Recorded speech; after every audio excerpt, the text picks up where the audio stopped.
بسم اللہ الرحمن الرحیم۔ السلام علیکم۔ ابرار رشید آپ کی خدمت میں حاضر۔ آپ سے درخواست کہ اگر ابھی تک آپ نے چینل کو سبسکرائب نہیں کیا تو اسے سبسکرائب کر لیجئے، جو بیل آئیکن ہے اس کو ضرور پریس کیجئے گا۔ آپ کا بہت بہت شکریہ۔ آج کا جو موضوع ہے وہ پاکستان کا موضوع نہیں ہے، بنیادی طور پر وہ موضوع ہے امریکہ کی اس منافقت کے حوالے سے جو پوری دنیا کو نظر تو آ رہی ہے، لیکن اس پر دنیا میں 3-4 ممالک ایسے ہیں جو اس پر اس امریکہ کی اس منافقت پر آواز اٹھانے کی ہمت یا جرأت رکھتے ہیں۔ اب ان ممالک کا نام کیا لینا ہم سب جانتے ہیں، لیکن آپ کے علم میں ہے کہ اس وقت کس طرح اسرائیل کی جانب سے فلسطینیوں کا قتل عام جاری ہے، اور اب غزہ کے بعد رفح پر اسرائیلی حملوں کا سلسلہ شروع ہونے والا ہے، جس کے لیے ساؤتھ افریقہ دنیا کا پہلا ملک ہے، بلکہ واحد ملک ہے جس نے ابھی تک عالمی عدالت انصاف میں درخواست پہلے بھی دی تھی۔ 26 جنوری کو اس کا فیصلہ ہوا، جو کہ کسی حد تک ساؤتھ افریقہ کے حق میں تھا، اور اب ایک ہنگامی درخواست دی ہے عالمی عدالت میں کہ جی آپ کے فیصلے کی خلاف ورزی ہو رہی ہے، اور اسرائیل ایک مرتبہ پھر رفح پر قتل عام کی منصوبہ بندی بنا رہا ہے، اور کسی وقت بھی یہ حملے شروع ہو سکتے ہیں۔ اور دوسری جانب جو امریکہ کی منافقت ہے وہ یہ ہے کہ اندازہ کیجئے کہ ایک جانب جار ملک یعنی فلسطینیوں کا قتل عام کرنے والا ملک اپنے سیلف ڈیفنس میں اسرائیل، اس کے لیے مزید 14 ارب ڈالر کی امداد کی منظوری امریکی کانگریس نے دی ہے۔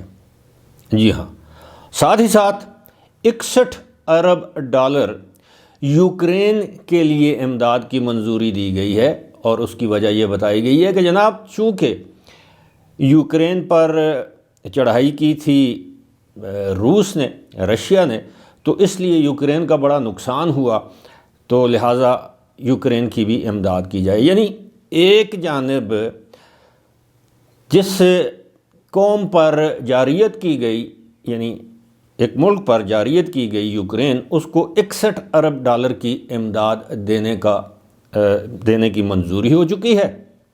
دوسری جانب جو جارے ملک ہے، اچھا یہاں پر جارحیت کرنے والا جو ملک ہے رشیا، اس کے خلاف تمام یورپی یونین، تمام یورپی ممالک، امریکہ نے اقتصادی پابندیاں عائد کر رکھی ہیں۔ یہ الگ بات کہ بھارت جیسے ممالک جو ہیں وہ اب بھی وہاں سے تیل درآمد کر رہے ہیں، یعنی روس سے۔ اس کے ساتھ جو اصل بات کرنے والی ہے وہ یہ ہے کہ دوسری جانب یعنی ایک جانب جارحیت ہوئی یوکرین پر، اس کو 61 ارب ڈالر کی امداد دینے کی منظوری دی گئی۔ دوسری جانب جارحیت کرنے والا ملک یعنی اسرائیل، اس کے لیے جس طرح میں نے بتایا ہے کہ 14 ارب ڈالر کی امداد کی منظوری دی گئی ہے۔ یہ 14 ارب ڈالر کی اضافی امداد ہے، اس سے پہلے تقریباً 30 سے 35 ارب ڈالر کی امداد دی جا چکی ہے۔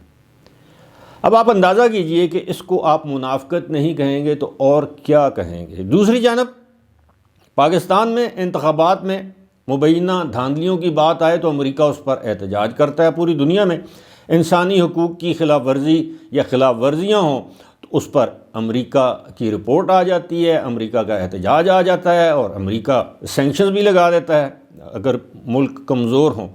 لیکن بھارت کی جانب سے انسانی حقوق کی خلاف ورزیاں ہوں تو امریکہ خاموش رہتا ہے، اسرائیل کی جانب سے انسانی حقوق کی خلاف ورزیاں ہوں تو امریکہ خاموش ہو جاتا ہے۔ لیکن اگر پاکستان میں خدا نخواستہ کسی بھی اقلیتی جو فرقہ کہہ لیں، مسلک کہہ لیں، برادری کہہ لیں، اس پر کوئی حملہ ہو تو امریکہ اس کی مذمت کرنے سے نہیں چوکتا۔ لیکن بھارت کے اندر امریکہ کو مسلمانوں کا، کرسچنز کا، جو لوور کلاس کے جو ہندوز ہیں ان کا قتل عام نظر نہیں آتا، تو یہ امریکہ کی منافقت ہے۔ دوسری جانب امریکہ اپنے آپ کو دنیا میں سب سے بڑا جمہوریت کا چیمپئن علمبردار سمجھتا ہے، سول لبرٹیز کا علمبردار سمجھتا ہے، انسانی حقوق کا علمبردار سمجھتا ہے، لیکن جس طرح میں نے آپ کو بتایا کہ حقائق اس کے بالکل برعکس ہیں۔